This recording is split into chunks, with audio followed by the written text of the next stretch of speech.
চট্টগ্রাম বন্দর সম্প্রসারিত না হলে দেশের উন্নয়ন সম্ভব নয় বললেন প্রধান উপদেষ্টা। সত্যিকারের বন্দরে উন্নীত করার কাজ চলছে। দুর্বৃত্তের ছুরিকাঘাতে ঢাকা বিশ্ববিদ্যালয়ের ছাত্র নিহত, রাজু ভাস্কর্যের সামনে শিক্ষার্থীদের বিক্ষোভ কর্মসূচি।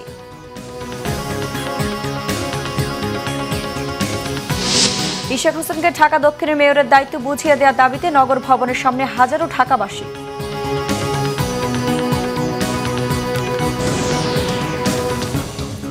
দেখছিলেন ক্রাউন সিমেন্ট সংবাদ শিরোনাম, এবার বিস্তারিত।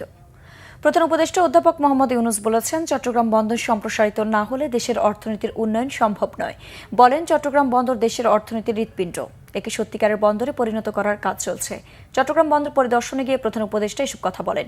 বন্দর পরিদর্শন শেষে চট্টগ্রামের কালুরঘাট বহুল প্রত্যাশিত কর্ণফুলীর নদীর উপর রেলসহ সড়ক সেতু নির্মাণের আনুষ্ঠানিক উদ্বোধন ঘোষণা করেন প্রধান উপদেষ্টা অধ্যাপক মোহাম্মদ ইউনূস।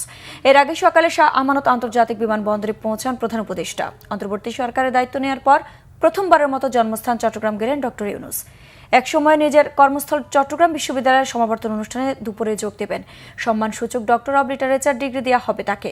বিকেলে পৈতৃক বাড়ি হাটহাজারী উপজেলার শিকারপুর ইউনিয়নের বাথুয়া গ্রামেও যাবেন প্রধান উপদেষ্টা।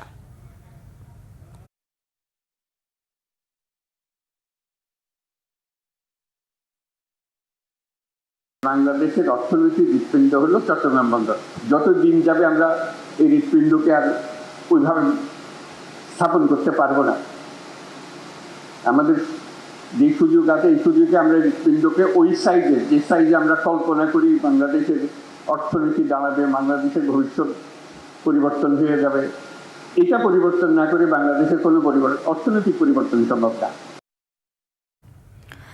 রাজধানীর সোহরাওয়ার্দী উদ্যানে মধ্যরাতে দুর্বৃত্তের ছুরিকাঘাতে ঢাকা বিশ্ববিদ্যালয়ের শিক্ষা ও গবেষণা বিভাগের শিক্ষার্থী শাহরিয়ার আলম শাম্য নিহত হয়েছে।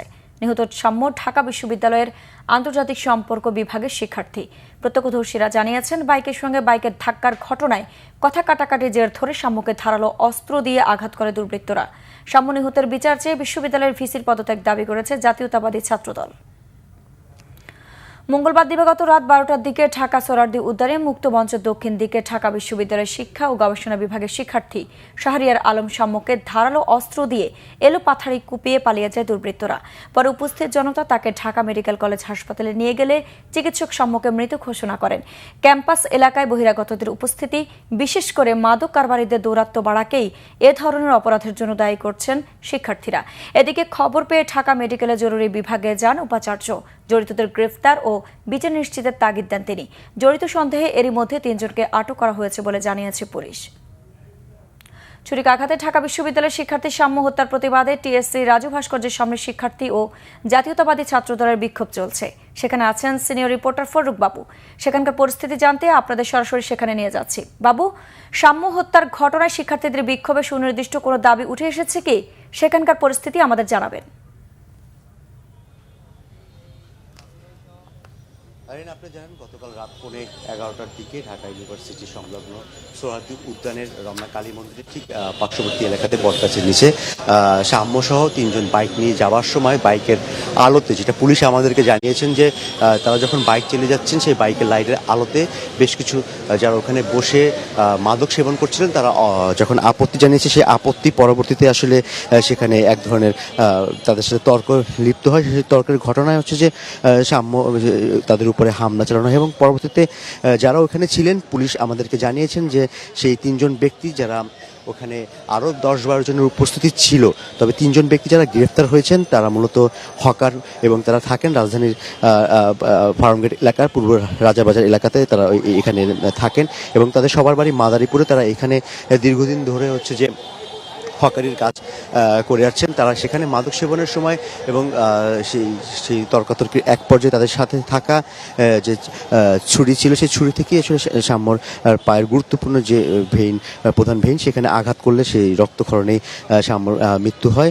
তো এই ঘটনায় এখন পর্যন্ত 3 জনকে আটক করেছে ডিবি পুলিশ। তাদেরকে ডিবি কার্যালয়ে রাখা হয়েছে এবং সেখান থেকে আজকে আদালতে নেওয়ার কথা রয়েছে কিছু সময়ের মধ্যে। এবং এদিকে আসলে ঢাকা ইউনিভার্সিটির রাজু ভাস্কর্য থেকে ছাত্রদলের ঢাকা ইউনিভার্সিটির নেতা শাম্য হত্যার ঘটনায় কেন্দ্রীয় ছাত্রদলের নেতাকর্মীরা সেখানে উপস্থিত হয়েছেন রাজু ভাস্কর্যের এখানে, এবং তারা আর কিছু সময়ের মধ্যে এখান থেকে বিক্ষোভ মিছিল করবেন। এবং আমরা এও জানতে পেরেছি শাম্যর মরদেহ নিয়ে আসা হবে জহুরবাদ ঢাকা ইউনিভার্সিটির কেন্দ্রীয় মসজিদে, সেখানে তার জানাজার নামাজ সম্পন্ন হবে। এবং সেই সাথে আসলে বেশ কিছু সাধারণ শিক্ষার্থী থেকে শুরু করে তারা বিভিন্ন ক্যাম্পাসে বিভিন্ন পয়েন্টে বিক্ষোভ কর্মসূচি করেছেন, এবং তাদের একটাই দাবি যে এই হত্যা সুষ্ঠু বিচার। এবং সেই সাথে ঢাকা ইউনিভার্সিটির পাশের এলাকাতে একদম লাগোয়া এলাকাতে সোহরাওয়ার্দী উদ্যানে সেখানে আসলে এরকম ওপেন মাদক ব্যবসার কার্যক্রম কীভাবে চলছে এবং পুলিশের ভূমিকা এবং ইউনিভার্সিটি প্রশাসনের ভূমিকা নিয়েও তারা প্রশ্ন তুলেছেন। এবং তারা চাচ্ছে সুষ্ঠু বিচারের বিষয়টা তারা নিশ্চিত করতে হবে, এবং সেই দাবি নিয়ে তারা ঢাকা ইউনিভার্সিটি তার কিছু সময়ের মধ্যে বিক্ষোভ করবে। এই ছিল সুস্থ। ধন্যবাদ বাবু। ঢাকা দক্ষিণের মেয়র হিসেবে ইশরাক হোসেনকে দায়িত্ব বুঝিয়ে দেওয়ার দাবি জানিয়ে নগর ভবনের সামনে অবস্থান নিয়েছেন হাজারো ঢাকাবাসী। দর্শক, নগর ভবনের সামনে রয়েছেন বিশেষ প্রতিনিধি মিরাজ হোসেন গাজী। সরাসরি চলে যাচ্ছে সেখানে। মিরাজ, মেয়র নিয়োগের দাবিতে নগর ভবনের এখনকার পরিস্থিতি আমাদের জানাবেন।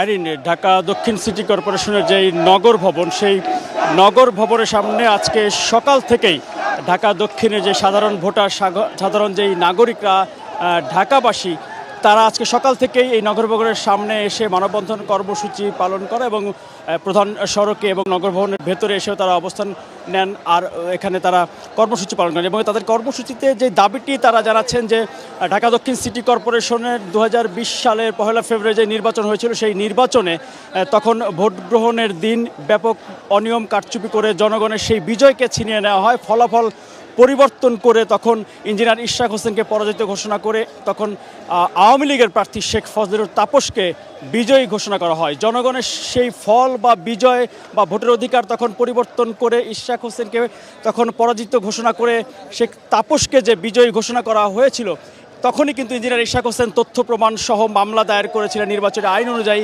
সেই মামলা সে সময় তখনকার সরকারের প্রভাব খাটিয়ে মামলার কার্যক্রম তখন স্থগিত করে রাখে। শেষ পর্যন্ত এই অভ্যুত্থান পরবর্তী সময়ে যখন ন্যায় বিচার প্রতিষ্ঠিত হয়, তখন আবারও সেই মামলা সচল করা হয় এবং মামলার কার্যক্রম চলে। শুনানি, যুক্তিতর্ক উপস্থাপন শেষে আগের যেই ফলে তাপসকে বিজয় করা হয়েছিল, সেই ফল বাতিল ঘোষণা করে ইঞ্জিনিয়ার ইশরাক হোসেনকে বিজয় মেয়র হিসেবে আদালত রায় দিয়েছিল। এবং সেই রায়ের আলোকে নির্বাচন কমিশন থেকে প্রজ্ঞাপনও জারি করা হয়।